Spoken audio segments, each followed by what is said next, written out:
Donc, Nicolas Doucerin est avec nous. Salut Nicolas. Salut Stéphane. Aziz Seni. Salut Aziz. Bonjour. Denis Ferrand, le directeur général de Rexecode. Salut Denis. Bonjour. Merci de revenir. Donc, je disais, on démarre la revanche de Jeff et Jeff Bezos. On va vous montrer ça. Donc, il a envoyé ça. Moi, j'ai vu ça hier matin sur son fil Twitter, que je suis évidemment. Alors, il y a d'abord le petit tweet avant la photo, je vais la décrire un peu aussi pour ceux qui nous écoutent en podcast. Donc le petit tweet, Bezos dit, et donc il parle aux entrepreneurs, écoutez tout, soyez ouverts, mais ne laissez personne vous dire qui vous êtes.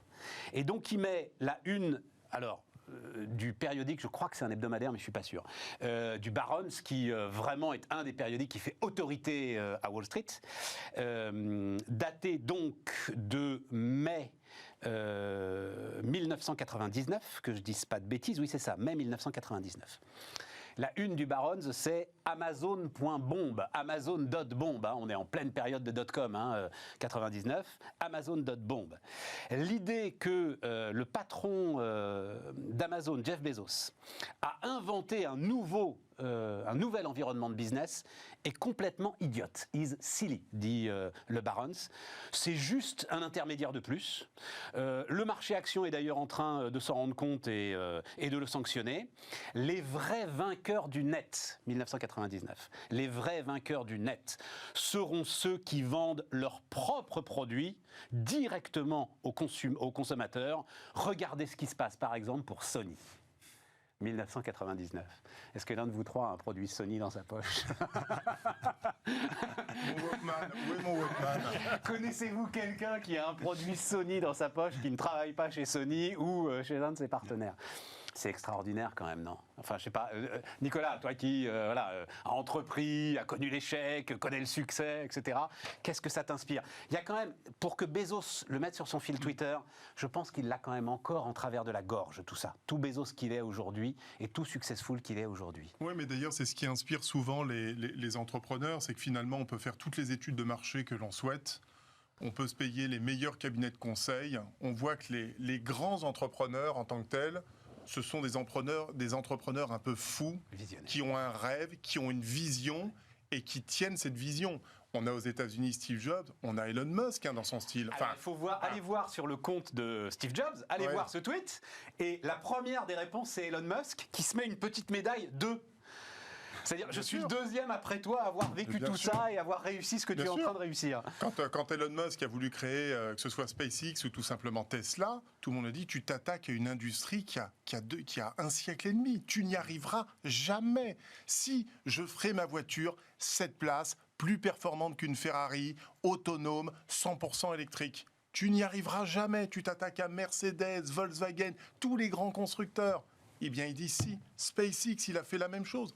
Regardez aujourd'hui. Donc c'est ça qui est très rassurant pour nos entrepreneurs, qu'on soit patron de TPE, de PME et de TI. Il faut croire dans ses rêves et quand on a un projet, une vision, il faut la porter et c'est cette émulation qui permet de tenir le cap. Et j'ajoute encore un truc et je vous donne la parole évidemment, accepter d'être au bord du gouffre.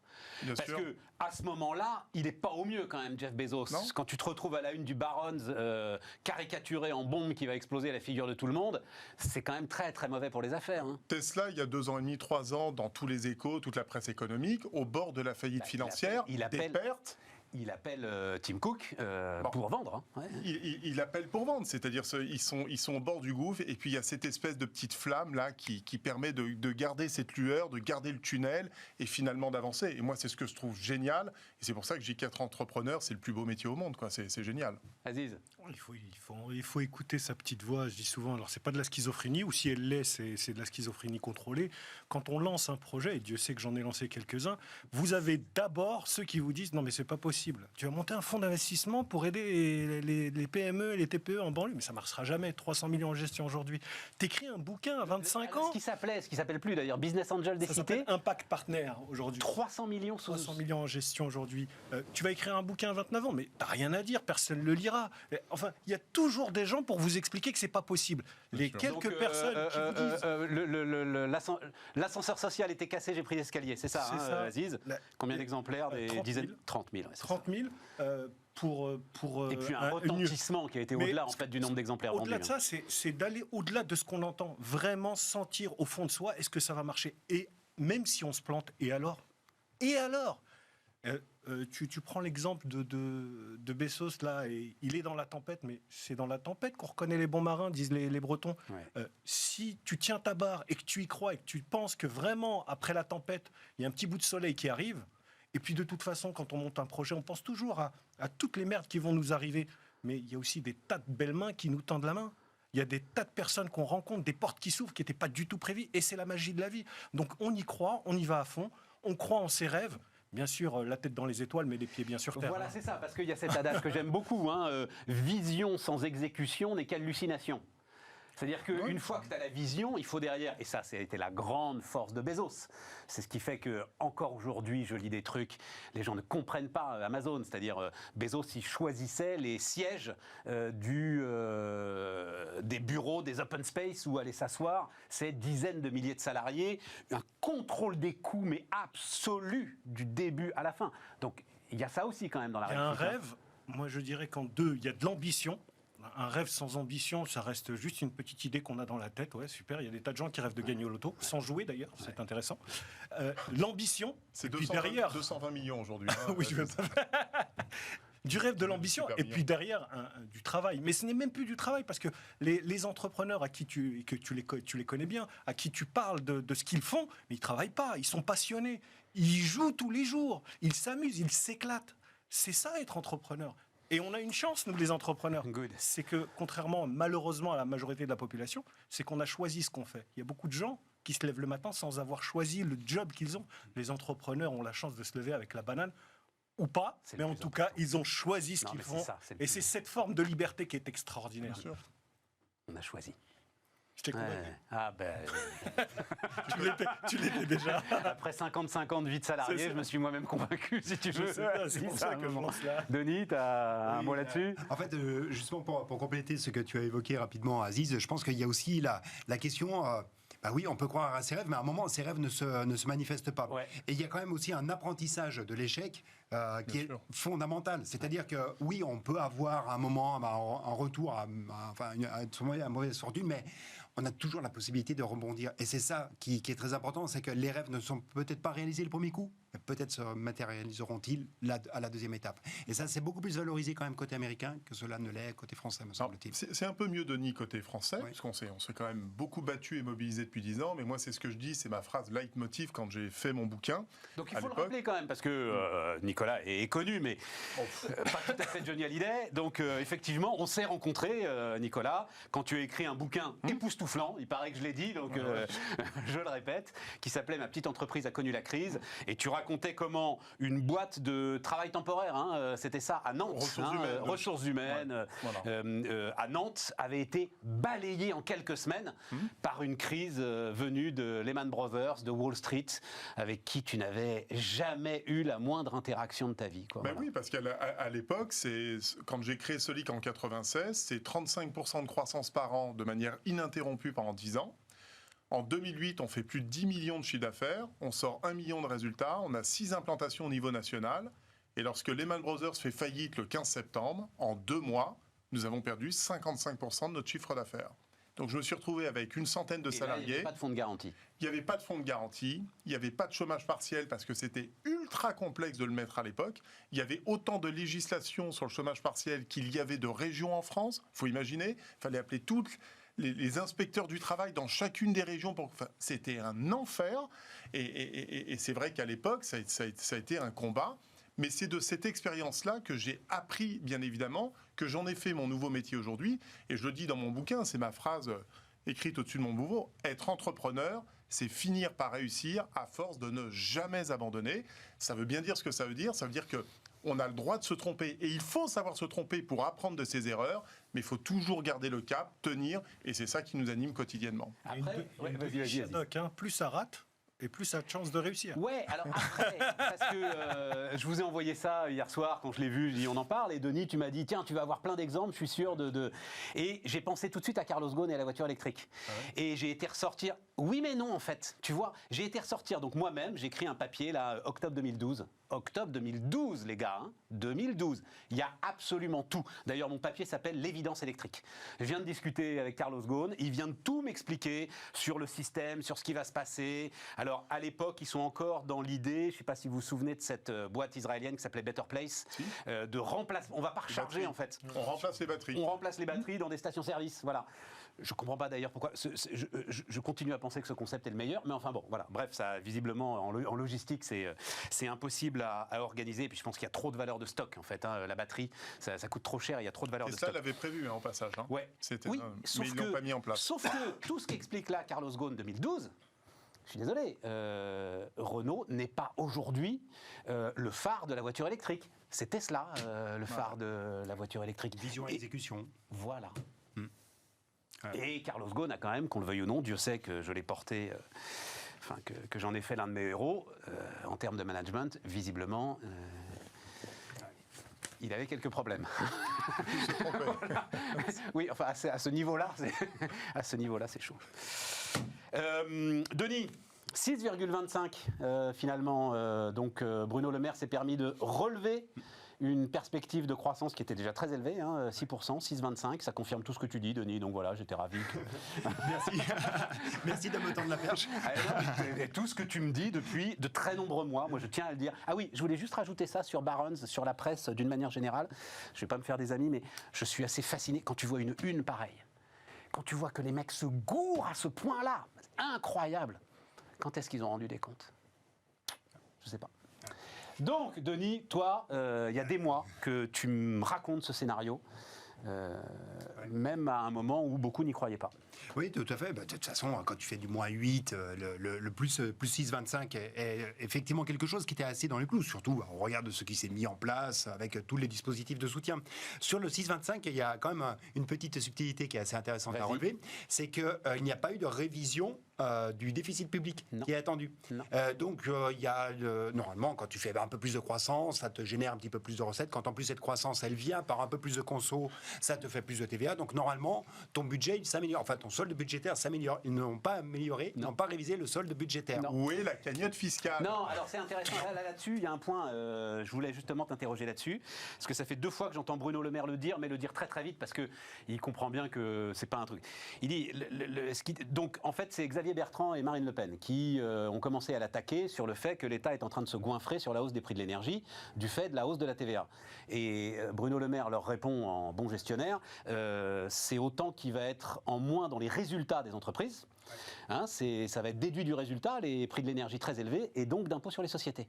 Voilà, donc il y a des pertes d'impôts sur les sociétés à venir, tu es d'accord avec ça? Oui, du fait de la flambée des prix de l'énergie. Exactement, c'est de l'impôt sur les sociétés, mais c'est aussi, avec la flambée des prix de l'énergie, il ne faut pas oublier que l'essentiel des recettes des taxes de l'énergie sont assises non pas sur les prix, mais sur les volumes. Ouais. C'est-à-dire que la TICPE, la taxe sur la consommation de produits énergétiques, est assise sur le kilowatt que tu vas consommer, sur le litre de gazole que tu vas mettre dans ton véhicule.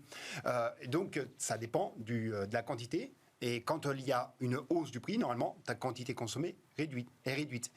Alors, évidemment, la TVA, comme elle est appliquée sur les prix, ça te fait plus de recettes de TVA, plus les prix sont élevés. Mais cet effet d'augmentation de recettes de TVA est compensé, en réalité, par la baisse des volumes que tu vas consommer. Et donc, il n'y a pas du tout d'État qui se goinfre quand il y a une augmentation des prix de l'énergie. Parce qu'on va voir revenir... Non, mais c'est très important tout ce que tu viens de dire là. On va voir revenir l'idée de la TIPP flottante. Ouais. Le truc qui nous occupe depuis 10 ans, si tu veux, non, pitié. Quand tu parles de TIPP, un transporteur, oui, mais c'est exactement la mécanique que vient de décrire Denis, et que les transporteurs, l'ensemble des citoyens qui sont impactés ont du mal à admettre. Mais ce que tu gagnes en TVA, en fait, tu le perds en volume. Et pour l'État, il n'a pas tant que ça de marge de manœuvre, en fait, quand les prix des carburants montent. Voilà. Oui, puis il y a plein d'autres effets. Je veux dire, de l'autre côté, il y a les ventes de voitures électriques quand même qui augmentent, qui commencent à devenir un peu plus significatifs aujourd'hui. Par définition, c'est une baisse de la consommation aussi. Il y a les entreprises, on parle, quand Bruno Le Maire dit on va le reperdre sur l'IS, pas tout à fait, parce qu'il y a quand même des entreprises qui répercutent, notamment celles qui sont très impactées justement pour l'essence, qui répercutent. Donc tout ça, c'est quand même très compliqué, mais je pense qu'au final, tout ça, ça se neutralise. Je veux dire, il y a peu d'impact... Mais je parle sous le contrôle de Denis, on est quand même un peu à l'abri sur ces histoires d'augmentation de prix de l'énergie par rapport au gaz, par rapport à l'électricité. Non, c'est pas ce qui a un petit peu ralenti, enfin qui nous a mis à l'abri on a le chiffrage, sur ces histoires d'inflation. L'électricité, oui, puisque les prix donc sont bloqués, enfin la hausse va être limitée à 4%. Sur le gaz, tu as suivi aussi que donc tu as des prix bloqués jusqu'au printemps, mais l'idée c'est qu'au printemps ça va redescendre assez violemment et que donc là on va te lisser finalement la hausse que tu aurais dû payer jusqu'à la fin de l'année. Tout ça va coûter, là il l'a dit Bruno Le Maire, 5 milliards d'euros. 5 milliards d'euros en année pleine sur la gestion de ce qu'on pourrait appeler le bouclier énergétique. Voilà. C'est le prix des masques. Comme on fait les masques payants maintenant, ça coûtait 5 milliards au budget. 5 milliards là, ça se neutralise tout ça. Ouais. Mais il faut regarder le 5 milliards effectivement de recettes par rapport à ce qu'aurait coûté l'augmentation des prix de l'énergie pour, par exemple, simplement en revenus des ménages, sans rentrer dans les entreprises. En fait, l'augmentation des prix du gaz est répercutée sur les ménages au travers de ce que l'on appelle le tarif régulé. C'est-à-dire que le tarif régulé, qui est fixé par la Commission de régulation de l'énergie, lui, il se réévalue en fonction de la dynamique des prix de marché. Et c'est ce qui a été augmenté de 12,6% pour les consommateurs au 1er octobre. Et donc, quand tu prends l'augmentation des prix, le choc de pouvoir d'achat que cela représente pour les ménages, l'augmentation des prix du gaz, c'était l'équivalent de 0,5 points de pouvoir d'achat. Si tu ajoutes à cela l'augmentation que l'on aurait dû avoir sur les prix de l'électricité, parce que ce n'est pas 4% tel que l'a annoncé le Premier ministre, mais c'est 14% que l'on aurait dû avoir en février, parce que le prix de l'électricité il est révisé 2 fois dans l'année, en août et en février, on aurait dû avoir 14%. Et donc, si on avait eu 14% d'augmentation du prix de l'électricité, c'était à nouveau 0,5 points de pouvoir d'achat en moins pour les ménages. 1 point de pouvoir d'achat, ça te fait quelque chose comme 15 milliards de pouvoir d'achat en moins pour les ménages qui seraient intervenus. Donc, à côté, le 5 milliards, le 5 milliards pour l'État. Sur un pouvoir d'achat qui est quoi, en croissance de 2% à peu près sur l'année, voilà, peu de choses près, sur 2021, voilà, c'est ça. Donc, c'est la moitié en fait de la hausse qui était bouffée, quoi. Mais alors, non, mais Aziz, c'est une question que je te pose. Est-ce que l'État est dans son rôle quand justement aujourd'hui il défend le pouvoir d'achat au risque d'envoyer quand même le signal qu'on ne voulait pas envoyer? Parce que tout ça, c'est en partie aussi parce que le prix du carbone est en train de monter sur les marchés, parce qu'on voulait justement dissuader les consommateurs finaux de l'utilisation de tout ce qui aujourd'hui émet du carbone, carburant, etc. et tout. Donc là, en compensant l'ensemble de ces hausses, finalement, on a l'air de dire cette histoire ne marchera pas et notre transition énergétique, elle ne peut pas reposer sur les épaules des consommateurs. Comment est-ce que tu regardes ça? Écoute, je vois ça sous l'angle du consommateur. Moi, je vois qu'EDF est capable de vendre son kilowattheure 40 € alors que sur le marché, c'est à peu près 120 €. Donc, on a tous les acteurs alternatifs qui peuvent aller chercher là. On a le deuxième parc nucléaire le plus important au monde, donc avec une capacité à produire de l'énergie électrique beaucoup plus forte qu'ailleurs. Ça nous a un petit peu amorti, je crois, sur ces questions d'inflation qu'on a un petit peu moins subi, d'après les chiffres, qu'en Allemagne ou même aux États-Unis où ça a explosé.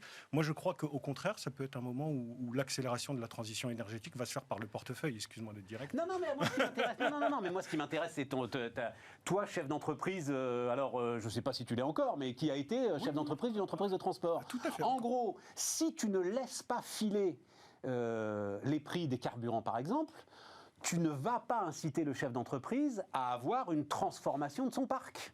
Ah non, c'est pour ça que... Est-ce qu'il faut laisser filer le truc pour pousser le chef d'entreprise à dire « Écoute, mon vieux, il faut que tu investisses. En plus, tu as les moyens, là, en ce moment. » D'un point de vue transporteur, je te dirais qu'il faudrait deux leviers. Effectivement, le prix de la pompe, ça t'amène à franchement réfléchir, mais aussi l'incitation et l'aide sur de nouvelles formes de véhicules électriques, etc. Tu les as, ces aides. Elles sont déjà massives, ces aides. Elles sont... Non. Pas pour les transporteurs, et encore moins pour les véhicules de transport de type VTC, etc. Non, pas. Donc il y a un calcul, encore un arbitrage à faire qui n'est pas encore tout à fait là. Le coût de renouvellement d'une flotte, c'est quand même, ça pèse dans un budget. L'acquisition, ça pèse aussi. Donc il y a un coût à faire. Il y a un deuxième sujet, c'est l'autonomie des véhicules. Aujourd'hui, tu arrives pour un transporteur avec des véhicules qui font sur de la berline 1000 km, c'est pas mal, mais c'est encore un petit peu en dessous de ce qu'il faudrait. Donc il y a aussi la progression technologique, l'évolution technologique aussi de ces véhicules électriques. Donc pour moi, il y a encore en tant que professionnel, il y a encore un arbitrage à faire qui n'est pas encore tout à fait là. Nicolas ? Oui, mais ça me rappelle un autre exemple que je pourrais emprunter, qui est dans les communes qui n'ont pas le droit de faire de déficit. Et vous avez toute la part de l'État qui a supprimé un certain nombre de subventions depuis 5 ans et elles se sont retrouvées complètement anéanties. Ça a imposé aux maires des communes de trouver des solutions. Par exemple, dans ma petite commune, il leur manquait 200 000 euros sur un budget de 2 millions quand même, hein, donc on parle de 10%. Ils ont mutualisé les moyens liés à l'entretien des espaces verts avec une autre commune qui est 4 fois plus importante. Vous avez payé tout votre part, nous on ne va pas racheter le nôtre parce qu'il va être immobilisé quand même 3/5 de son temps, mais on va vous louer le 1/5 de ce que vous avez consommé là pour mutualiser et rationaliser. Donc ce que j'aime bien quand même dans ces systèmes-là, c'est que ça impose en tout cas aux chefs d'entreprise de se poser les bonnes questions, de se transformer et de trouver des solutions. Et c'est vrai qu'en France, on en a un petit peu besoin parce qu'on est dans un statu quo où on ne bouge pas beaucoup. Et quand on est au pied du mur, quand il y a une crise, quand il y a justement la crise du Covid d'ailleurs l'a très bien démontré, ça oblige à dire tiens, j'avais pas osé jusqu'à présent, mais là j'ai pas le choix donc j'y vais. Et donc, en ça, je trouve ça plutôt positif, Sauf que personnellement. c'est pas ça qui va se passer. Ce qui va se passer, si jamais effectivement le gouvernement n'avait pas pris les décisions qu'il a prises, c'est qu'on retrouvait les gars sur les péages, on retrouvait les bonnets rouges, les gilets jaunes, les nez verts, les trucs. Mais non, mais c'est ça le truc, tu comprends ? D'ailleurs, c'est ce qui... Enfin, on peut le dire de temps en temps, ce qui est quand même une mise en cause, enfin je trouve moi, de notre propre patronat, qui a du mal parfois à réfléchir, à avoir une hauteur de vue qu'on pourrait attendre. C'est vrai, mais quand on évoquait tout à l'heure les 2 fois 0,5, ça pèse beaucoup, c'est toujours dangereux de dire voilà, ça pèse 15 milliards, parce que évidemment, entre un cadre, un dirigeant d'entreprise, même s'ils n'ont pas tous des hauts revenus, et un Français modeste qui gagne extrêmement peu et qui ne termine pas ses fins de mois, évidemment, la sanction n'est pas du tout la même pour lui.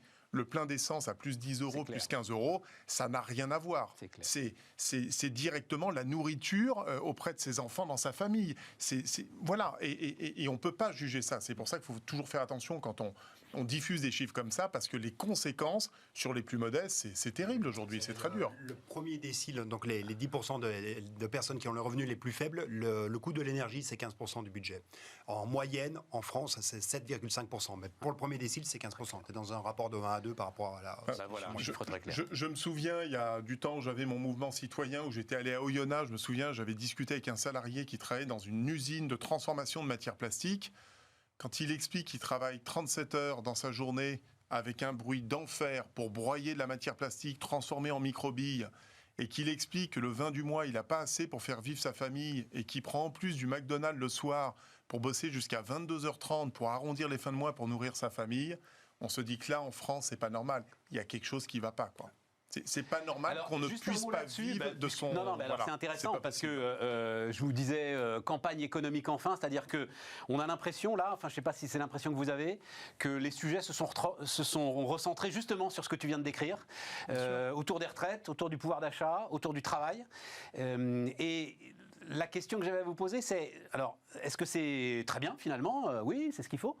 Ou est-ce que c'est, et il y en a un qui dit ça, c'est toujours le même, c'est Zemmour, hein, qui dit, mais c'est pas des niveaux de président de la République ça, c'est des campagnes de Premier ministre, c'est des campagnes législatives. Le président de la République, il doit avoir une vision qui dépasse en fait les fins de mois difficiles. Comment est-ce que vous regardez ça, Denis ? Justement, enfin pour moi, ce sont des sujets présidentiels. Enfin, le sujet de l'énergie, c'est quand même quelque chose qui te structure. Bah, tu es obligé de penser. Non, mais le sujet là, le vrai sujet que pose Nicolas, on va dire, je bosse 37 heures par semaine, j'ai à peine 1500 balles, et le 20 du mois, je ne sais plus comment je vais faire. C'est un sujet de valeur, hein. C'est un sujet qui est fondamental. Enfin, justement, si tu es une société qui, on l'a dit au tout début, où on se réalise par son travail, on se réalise par son entrepreneuriat, on se réalise par le travail que l'on effectue. Si tu ne valorises pas le travail, ça veut dire que c'est vraiment le fondement de ce qui est ta société qui est mis en défaut. Donc je ne vois pas, il n'y a pas plus sujet présidentiel que celui-ci, me semble-t-il. Très belle réponse. On va revenir à ce qu'on disait sur Bezos, c'est que Zemmour, il a une vision, mais une vision qui n'est pas déclinée techniquement. Qu'est-ce que ça vaut? Que dalle. Non, je voulais pas parler de Zemmour. Non, mais ce que je veux dire, c'est qu'on recentre sur les sujets. Sur ces sujets-là, moi, je pense que c'est quoi la politique? Pourquoi il y a tant d'abstention? On a besoin de gens qui nous expliquent comment on va gagner plus à la fin du mois, comment on va vivre mieux d'une manière générale. C'est une valeur, ça, vivre mieux. Et c'est pas des sujets techniques de directeur général ou pas de président. Et je pense que les Français, ils attendent effectivement ces sujets parce que c'est leur quotidien. C'est leur quotidien. Oui, mais alors ça veut dire que tu rentres vraiment dans la technique. C'est-à-dire, quand Xavier Bertrand te dit je vais faire une prime d'activité XXL. C'est pas du niveau d'un président de la République. Ah, ça n'est pas le on est niveau d'un d'accord. président de la République. Sauf qu'il résout en partie ton sujet, Oui, mais sauf que Nicolas. je ne le traiterai pas de cette manière-là. Le rôle d'un président de la République, c'est de donner à manger à son peuple, c'est de contribuer à la formation des jeunes. C'est l'empereur romain, ça. de Mao donner à manger à Tse-tung, son là. peuple, Non, j'attends pas. Quand je dis ça, Non, Nicolas.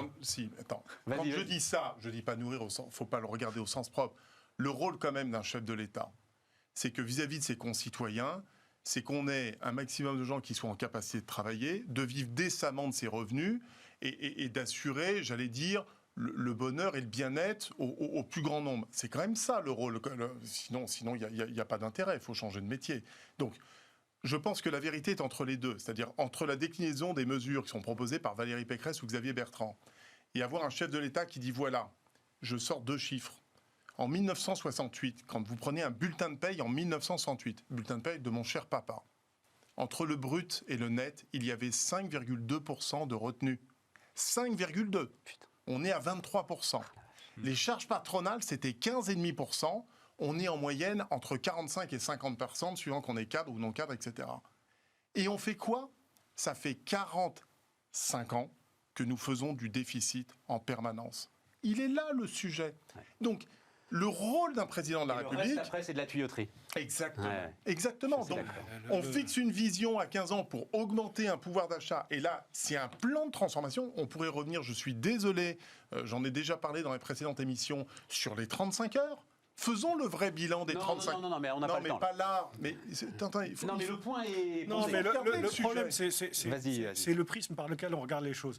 Vous dites, c'est un problème de tuyauterie. Je suis désolé, il y a la majorité des habitants de ce pays, leur préoccupation, c'est la tuyauterie. C'est cette tuyauterie qui ne fonctionne pas Oui, mais et pour lequel on nous dit... Ils ne comprennent pas, enfin bon Dieu, personne ne va comprendre que ce ce que soit c'est. ce candidat ou un autre, qui donne une vision et qui prenne quelques exemples techniques pour illustrer l'endroit où il veut aller. Moi, je trouve pas ça choquant. Ouais. Au contraire, je Ça trouve, lui donne une crédibilité, je tu trouve dis. presque ça rassurant. Ouais. Il me dit, on va vers l'Est, d'accord, mais on passe par où? Ok. Non, excusez-moi, encore l'orientation, le transport. C'est ça. Aziz, les grands chefs d'État, ça n'est pas ça. Les grands chefs d'État, ils montent une vision. On parlait de l'énergie tout à l'heure. Quand le général de Gaulle a lancé le grand programme d'indépendance énergétique de la France, il a bâti une France à 50 ans. Non, mais il ne parlait pas de la fermeture de Fessenheim ou autre. C'est bien de lui donner le crédit, mais c'est plutôt après lui que ça s'est fait quand même, ça. Hein, et je veux C'est bien lui qui a lancé l'impulsion. Ouais, enfin bon, c'est Pompidou et derrière Giscard surtout qui font le programme nucléaire. Voilà.